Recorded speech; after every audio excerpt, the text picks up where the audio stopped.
Welcome to the ChangeMakers Podcast, brought to you by the Lipscomb Pitts Breakfast Club. This show shares personal stories and insight from those who are giving back and making a difference, so we can learn and do the same. We cover life lessons, business advice, passion, and purpose. Now, here's our host, Jeremy Park. Welcome to the ChangeMakers Podcast. I'm your host, Jeremy Park. We get a fun one today. She's a Spark Award winner. She's been a CEO of the Year, top workplaces in the commercial appeal, top women-owned business. She's a member of the Society of Entrepreneurs. I could go on and on and on, but she's the founder, the president, the CEO of DataFacts. She's also a very good friend of ours, Daphne Large. How are you doing, Daphne? Oh, I'm doing great, Jeremy. Thank you so much for inviting me to the show. It's really my honor, and you're too kind. Well, when we talk about change makers, you are definitely a change maker for sure. I always say you're a noticer, though, because you notice things not only on the business side, but on the community side, things that need to be done, and you're the person that takes action. You, your company, your employees, the whole nine yards. So before we dive in and talk a lot about that, let's start with the fun side, which is you as a child growing up here in Memphis. Give us a little bit, though, of just your history as a child here in Memphis. It was a great childhood, Jeremy. I grew up in the Berkeley area where we were almost like the Little Rascals, and it's just really fun. Little tiny street with about 13 kids on it, and we were up knocking on doors, climbing trees, playing in the mud, kick the can, you name it, till dark. It was just perfect. So do you still keep in touch with those 13 friends? Actually, I am in touch with many of them. Nice.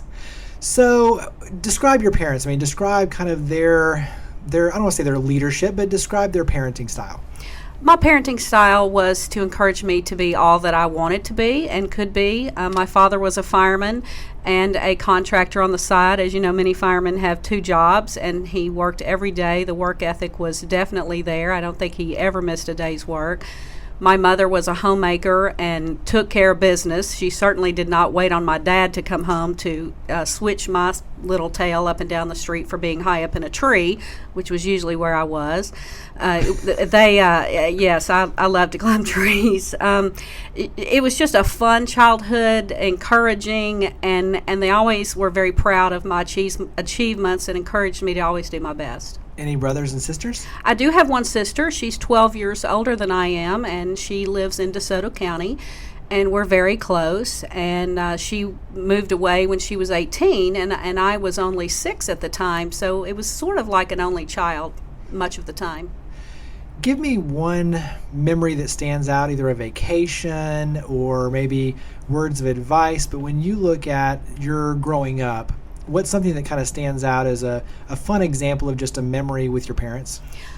I think about Christmas immediately. My father was like a big kid. We would always go to the Market Basket on Summer Avenue and pick out the live tree. It was a big event to decorate it, and Christmas was just always a special time all throughout the season, and then the big Christmas dinner, and everybody came to our house. It was small, but we would have people, all types of family members packed into our small house and just having a great time.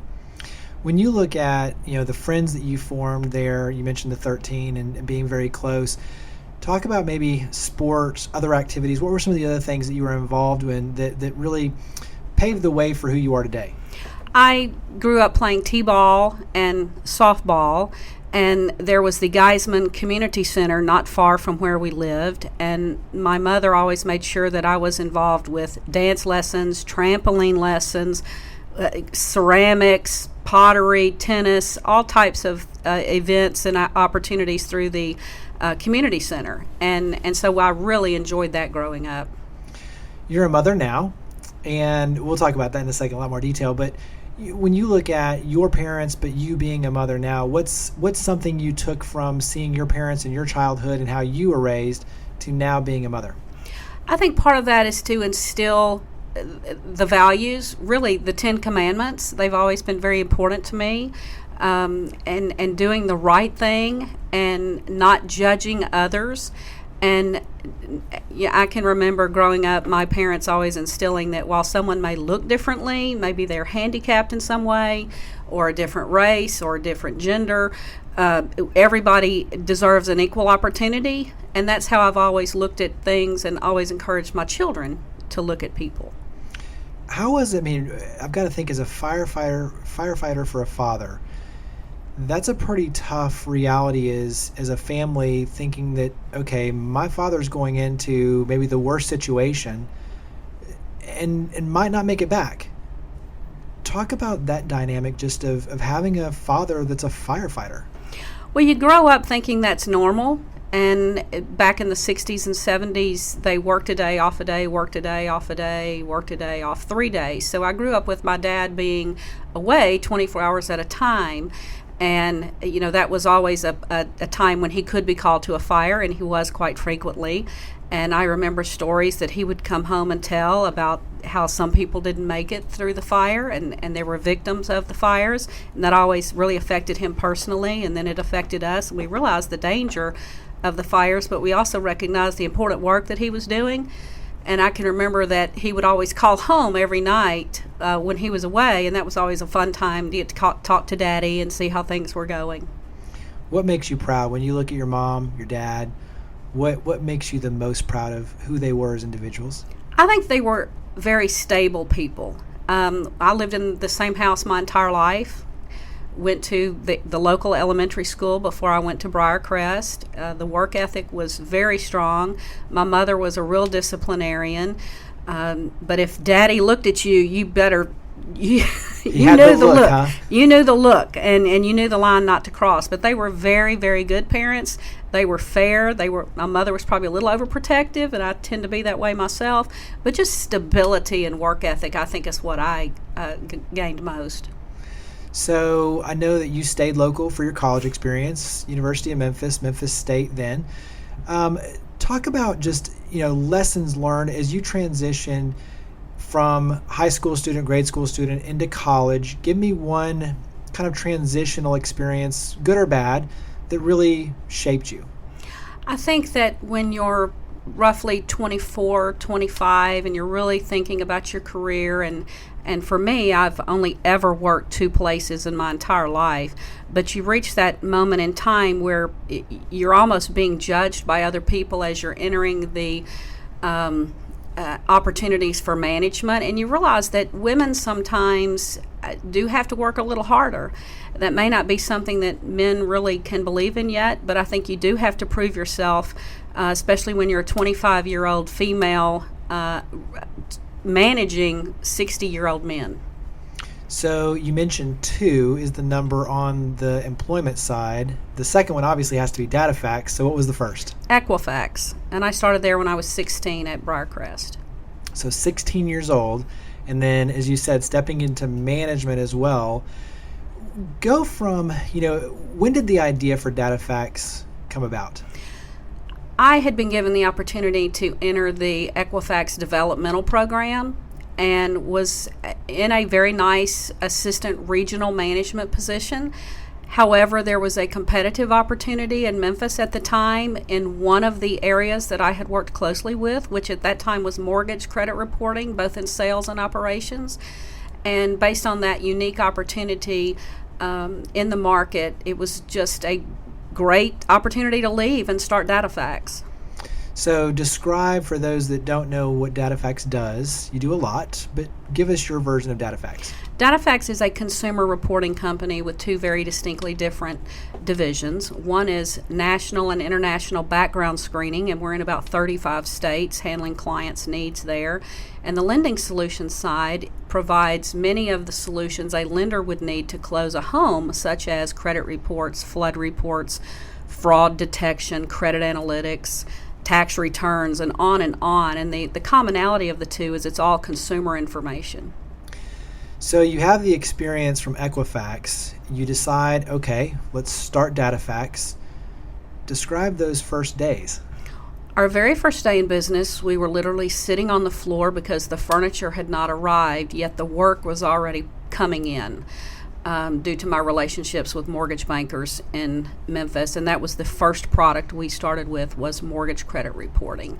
And our phones were working, but we literally were working off the floor, and there were 4 of us, all that had come from Equifax. Wow. And so fast forward today, tell listeners how many employees you have and give us an idea of the scope. We've got about 60 employees now with hundreds and hundreds and hundreds of contractors across the country, because there's 3,300 counties in the United States, and we're entrenched in those counties for criminal record searches. Wow.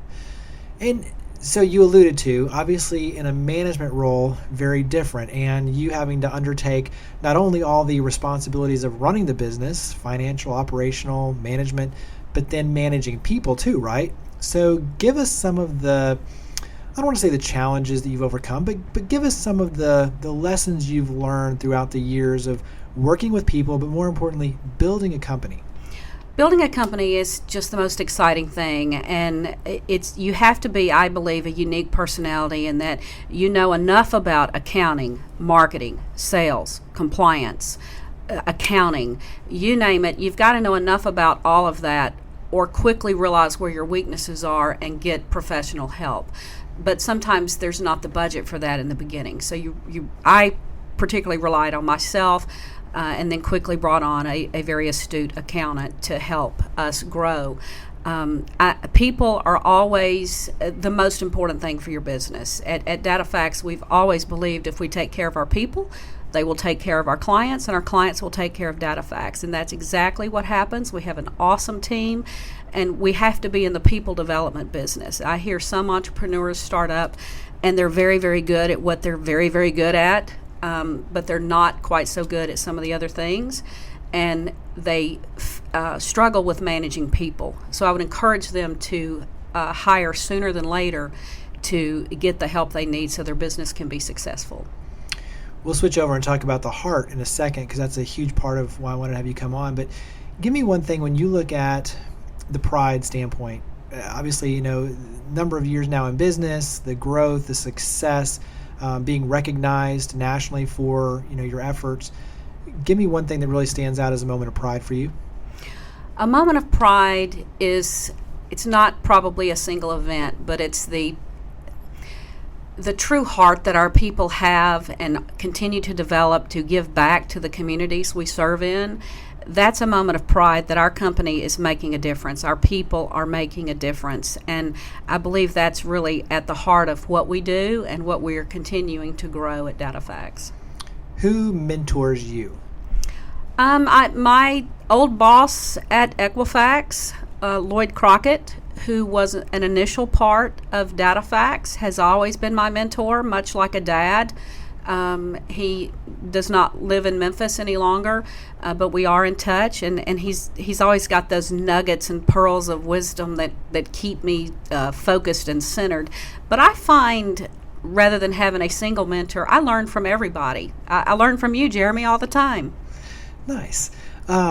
So give me one, I don't want to say like a routine that you're in, but when you talk about, we'll switch over in 1 second, but I'm curious, we all have kind of like, on my end, I have 3 daily steps. I'm not going to go to sleep until I do 3 things that move, our city forward, move our organization forward. And so I'm just very persistent on 3 things every single day. Do you have something like that, kind of a motto, a routine, something that really drives DataFax more on a day-to-day basis? I think it's in my DNA to be that driver personality and to put pressure on myself. Very much an A-type personality. I write things down, not for the sake of just checking them off, although it's very nice when you can, but I keep that list in front of me all the time. I update it, and I'm very diligent about working toward those, and I try to keep those stones turning and focused on the big rocks. So let's go ahead and switch over. Like I mentioned, you're a noticer to me. And the reason I say that is, perfect example is you'll be walking through and you'll hear something, you'll see something where maybe it's a family that needs an air conditioner on a hot day. And next thing you know, an air conditioner is being installed. Maybe they need food, maybe they need clothing. But you're someone that steps in many cases, totally anonymous, and makes sure to grant wishes, which when we say grant wishes, you're a big part of Make-A-Wish Mid-South and the wish granting that goes on, especially here locally. Give us a flavor for, you support countless nonprofits, but give us a flavor for some of the different organizations that are near and dear to your heart that you support. You mentioned Make-A-Wish, Jeremy, and there's very, very special and impactful work being done by this organization helping children with life-threatening illnesses and their families. And statistics prove out that children that are the beneficiary of a wish improve in their illness. They may live longer, they may have a better quality of life, and so that's very impactful work here in the Mid-South. And Liz Nelson and her crew over there are outstanding. I am on that board, have been on the board 3 years, and I know firsthand that every dollar that's donated there has one of the highest rates back to programs. I'm also very passionate about St. George's, in that some people don't know about their inner city Memphis campus that is 100% scholarship funded, and they are truly building bridges that no city other than Memphis needs more. With our racial concerns we've had in the past, but these children are best friends, and there's no race there. I'm also very passionate and helping the Church Health Center. Very excited about what's going on across town. You mentioned noticing. I love to just listen and see or hear of someone that's struggling with the medical bills, or someone that's at a rough patch in their life, because that is, to me, more meaningful than just writing a check. You can certainly do that, but when you can identify real people with real needs, you know you're having a real impact, and you know where your money is being spent. Youth villages. I can't say enough good about youth villages. They are truly the diamond in our backyard. Their work is nationally acclaimed, and they truly are changing lives. And again, I know this firsthand. I work with them. We're a big sponsor of a lot of their events, and Pat Lawler and his team over there are just unsurpassed. You've given us a pretty good range right there. Let's dive in a little deeper, because even on Make-A-Wish Mid-South, you're known to go full out in costume to grant these wishes, and you get your team involved. And so when you go over to like youth villages, you're not just going out there and volunteering, you're building Kaboom play sets, you're baking cupcakes, you're getting cookies and Easter egg hunts. And your team is extremely hands-on, and you are too, to bring these dreams, bring these wishes to life. And so share with us from that side of things, being physically engaged, physically present, and as you mentioned, it's not just cutting the check, it's being there for these children, for these organizations. So talk about kind of the extent you go, so to speak. Well, I think the giver always receives as much or more than the receiver, and it's so exciting to know that you've impacted a child's life or an elderly person's life in a meaningful way that they might not have expected. Whether it, again, cupcakes, Easter egg hunts, pumpkin carvings, talking to youth villages right now about maybe a summer's ready event next month in May for all the kids. That'll be fun. And with Make-A-Wish, yes, I actually was dressed up as the Wicked Queen, and some may think that wasn't a far stretch, but that was really fun to run out on AutoZone Field with some of our team, all dressed up as Disney characters and superheroes, for a little boy that really loved Disney and superheroes, and he got to go on a Disney cruise that was granted by DataFax, and that was so fun. And for our team, too. I mean, we looked ridiculous, but it was really, really fun. And share with us what that means for your team, because we've gotten, obviously, I mean, your team is like family to us as well, and some of them actually are your family, which is fun. But it brings a huge smile to their face, and I can't tell you. I mean, you just have to know them, but they exude giving back. Like, they themselves want to be out there giving back, making a difference, going the extra mile. We get phone calls from people like Blake saying, "Hey, I want to go pick up toys and donate them. Where's the best place to donate them?" So they eat, sleep, breathe, drink, live this. But what does it mean for you to look around and to see your team as engaged as you are with doing all of this good? Well, I think that's what you would hope for, is that it's not the CEO driving the give back initiatives. It's some of the team taking ownership, and it becomes their initiative that we simply support. And we've also watched how the Breakfast Club mirrors that, where you set it up and everybody comes out and supports the initiative, and that's really what we're working towards. So it's very thrilling, really, to see that spark in them. Why do you think it's so important for businesses to be catalysts? I mean, obviously at an individual level, you have individual giving, but why is it so important for not only the Mid-South, but for our nation, for businesses to think, like catalysts? I don't think churches or other nonprofits can share or shoulder that burden themselves. It's our responsibility to be a good community partner. We have been recipients of profits and good fortune through our communities and our customers, and it's our obligation, really. I believe it with all my heart, to give back to all that you can, as long as you can, as much as you can. And we need to inspire that in other people, because then everybody wins. I mean, look what's happening in Memphis right now. I know you yourself have gone out and you've physically built playgrounds and other very large things, and so there's got to be a certain amount of things where, just from a pride standpoint, where you walk in saying, I don't know if I can do this, and the next thing you know, you've done it. And so there's got to be a sense of pride, but of accomplishment. So what does that look like to you when you talk about the volunteerism, the physical engagement? Not necessarily a lesson learned, but what do you learn in this process? I think it's easy for a lot of people to have to sit back and think, well, can I afford this? Should I do this? Do I have time for this? I guess I just don't think. I just say yes. Yes, we can do this, and then you figure out how to make it happen on the back end. I mean, that's how we operate. So let's switch over to your family a little bit. Give listeners a little bit of flavor for your family. Describe your family. We're a fun family. We're a small family. I only had the one sibling. Both of my parents deceased in 1997, so we're kind of a close, small family. My husband's parents are living here.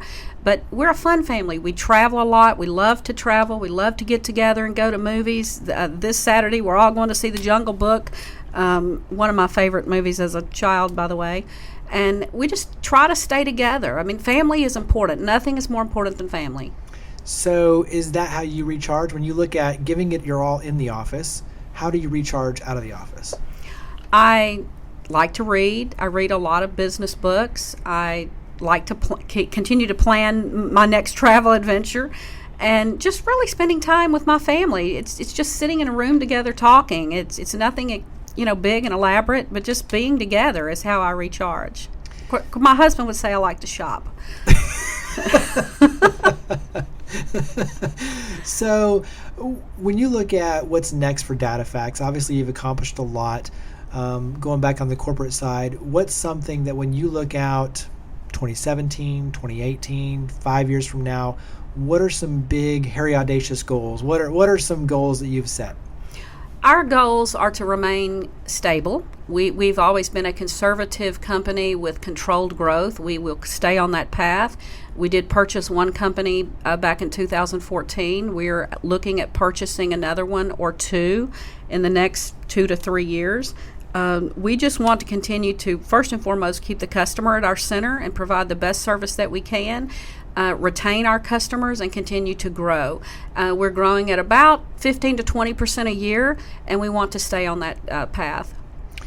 Where do you compare when you look at the kind of the goal of the profit side, but also of perhaps growing the number of employees? Where do you fall on that spectrum in terms of job growth versus profit growth versus philanthropic growth? What are some of the metrics that you look at, in other words, when you talk about growth and being able to build DataFacts? What are some of the things that you look at as success metrics? Well, we're looking right now at adding additional employees in anticipation of new volume. And so we're constantly measuring, Jeremy, our volume and our need. And I would say that DataFacts sometimes overemploys because we know what's coming next. And we want to be able to provide what we call the extraordinary service, not the extraordinary service. You can get that anywhere. So we're constantly measuring that. We measure how much revenue per employee would produce across the entire company. And we're not about driving the highest profits. We're about driving the highest quality service. And the profits come. And DataFacts has been very, very blessed. So for your family goals, you mentioned obviously planning travels, maybe a little bit of shopping. What are some family goals that you guys have set? Family goals, we have a place in Florida outside of Tampa that we love to go to as much as possible, and it's always a goal to get there frequently, and to just continue to offer our children, particularly and the extended family, unique travel opportunities. Last year, everybody went to Europe for 3 weeks. It was a fabulous trip.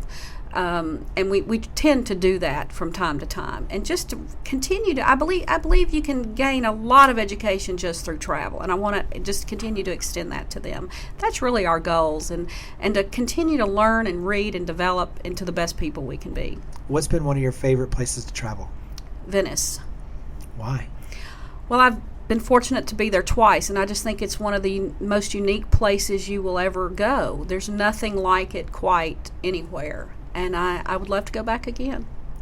So switching gears a little bit, but it kind of relates to travel, is one of the big perks, and I want you to kind of share it, because I know it more from the Facebook side of following your company and your employees, but there was a huge celebration when you guys beat your goals, and all of a sudden everyone found out they were going on a cruise. So Yes. And we've actually done that in the past, but we threw out a bogey, if you will, at the end of 2014. That we said, hey, here's our revenue goal, and it was a stretch. We said, if everybody meets it, barring any catastrophes, everybody's going on a cruise. So the entire company is taking a 4-day cruise to Cozumel, and we're breaking that up over 4 different cruise dates. So it's exciting. And hey, I'm going on 2 of them, so I'm excited about that. That's where it's the perks to be the president. That's right. I've got to be there talking to the employees, right? That's right. Well, I like that you stagger it in 4 different groups, so business will still be going on as usual. Business is going on as usual. It's all those little things you have to think about, right? Yes, you can't shut down for 4 days. So are there any goals like that for 2016? Well, I just sent an email last night, not throwing out a specific, but I said I will sure be excited when we hit our revenue goal for 16. And so I think that probably means something fun could be coming. So I want to kind of wrap it up a little bit, because I know that we're under the gun on time, but we call this kind of a rapid fire approach, where I just ask a lot of fun questions.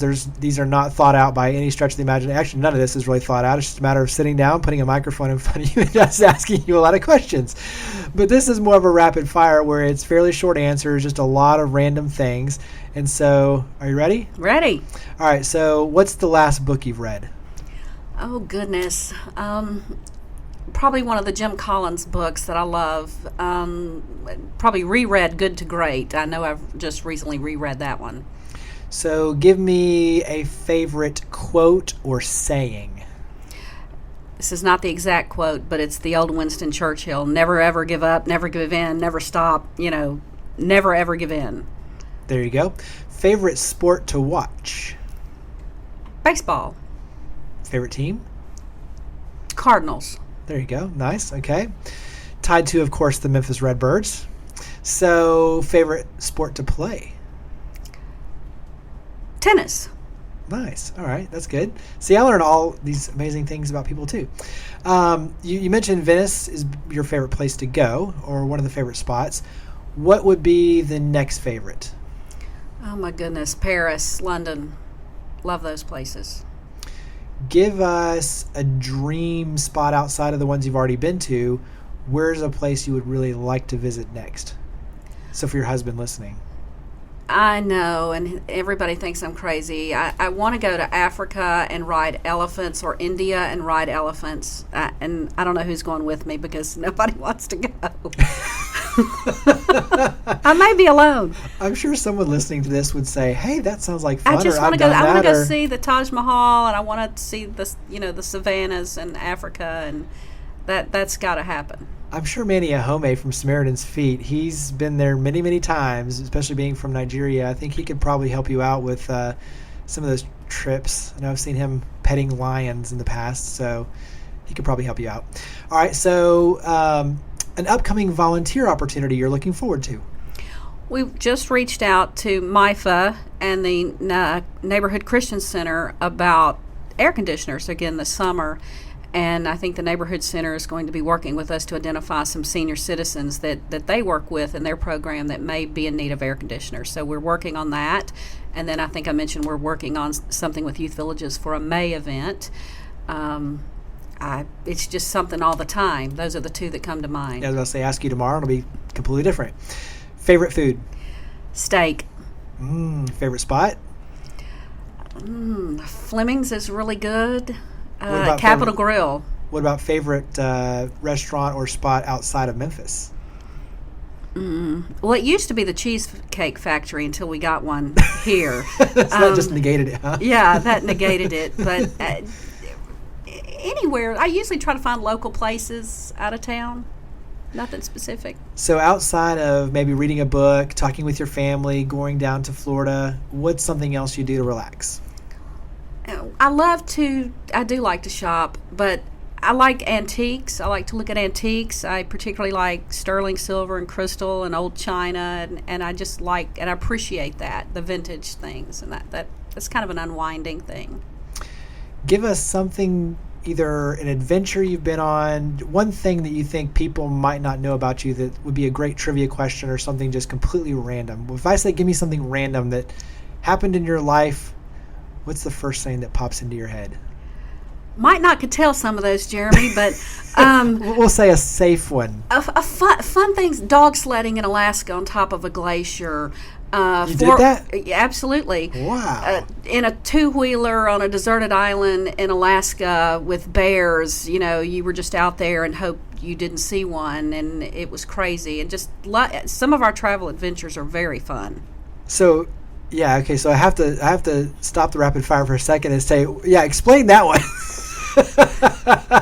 So you're dog sledding in Alaska. Right. We helicoptered up to the top of a glacier, which is just awesome because you lose perspective of time because everything's white. You don't know how high you are or low. Went up to the top of the glacier, dog sledded. It was a dog sledding camp, lots of puppies. We get on. It's 2 to a sled. The first thing they say is, when you fall over. And I'm like, whoa, when you fall over. No, I'm not falling over. I did drive it all around, and they say, okay, there's a crack over here, and that's where the glacier splits. Make sure to stay away from that. You're like, oh, yes, we're not going over there either.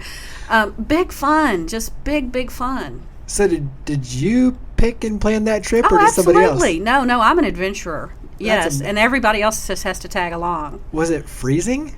Now, actually, you only go to Alaska really in June or July and August, and it was not. I mean, we had our light to medium weight jackets. Wow. On top of a glacier. It's crazy. Okay. The cruises?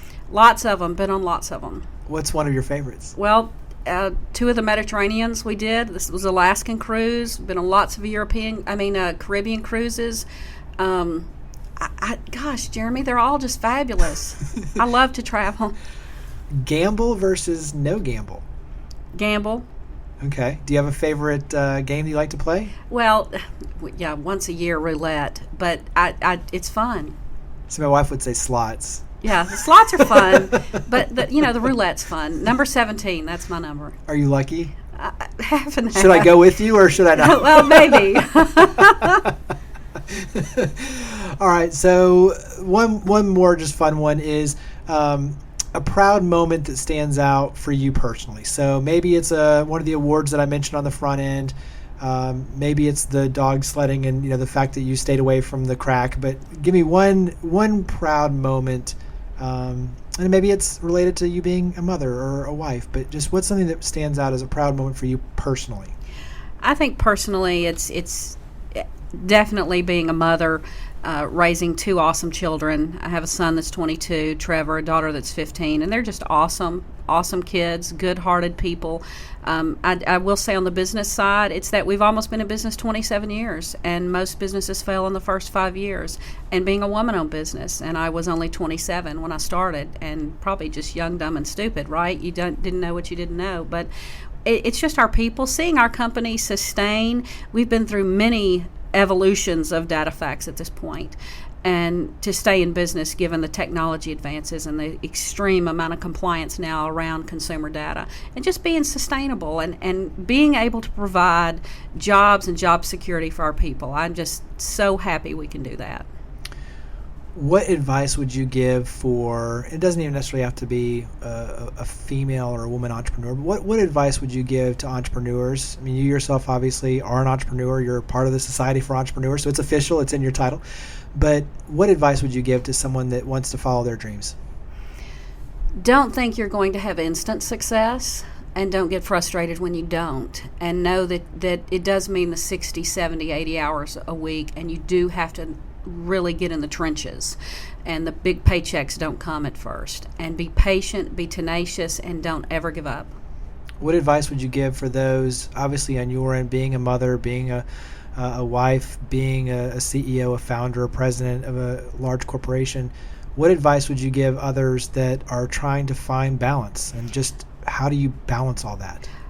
You need a really good partner in life, and that's my husband Alan, who is a saint. I always say I got the last good man on the planet because he puts up with me, and that's not hard. That's not an easy task when you're married to an entrepreneur that's an A-type and always involved in something.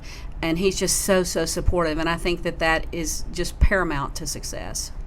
And where do you think Memphis is headed? So obviously on your end, you're involved in so much of the good going on here. You're a change maker yourself. Where do you see Memphis going? What puts a smile on your face, or what do you think for our city looking forward? Fortunate enough to be involved with the chairman's circle at the Memphis Chamber and on the board at New Memphis Institute. And when I hear and see firsthand their commitment and the commitment of all the partnering organizations, Memphis is on the cusp of a major renaissance. And it's exciting, it's vital, it's vibrant, and you only have to pick up the paper to read something else about something good that's going on in Memphis. And I think we're headed to greatness we've never seen before, because it's our time, Jeremy. It's really Memphis's time to shine. I agree. It's funny, when I was growing up, I had a song called Our Time to Shine. So good phrase there, right there. I like that. So what advice would you give for those that want to be a change maker? So, obviously when you talk about being a change maker, making a difference, investing in the lives of others, that's exactly what you do. You live it every single day. So for those that are looking to really create their own legacy of making a difference, what advice would you give them? I think you have to think about what maybe you've been complaining about, and you have to be part of the solution, and just do it. There's a multitude of opportunities in the city to get involved and make a difference. Whether you're giving of your time, your treasures, or your talents, there's absolutely something for you. And if you don't know where to get plugged in, give me a call. I will help you find somewhere to get plugged in, because the opportunities are boundless, and the difference that you can make as an individual is really, really impactful. I love that you tagged that with give me a call, because that was going to be my next question is, tell everyone where they can learn more about DataFacts. How can they get in touch with you? So perfect segue, perfect tee up. So Daphne, tell listeners, where can they learn more about DataFacts, and how can they reach out to you? You can reach me at 685-7599 and www.datafacts.com. So datafacts.com, add a 901 area code in front of that number for those that are outside of the Mid-South region here. But Daphne, you are a change maker. You're doing amazing things for not only our city, but our nation as a whole. Greatly appreciate you coming on the podcast and for sharing all of your expertise, your knowledge, and even your crazy stories of snow sledding and doing all sorts of crazy things in Alaska. So greatly appreciate all you're doing for the Mid-South. Greatly appreciate you coming on the show. Thank you so much, Jeremy. It's such an honor.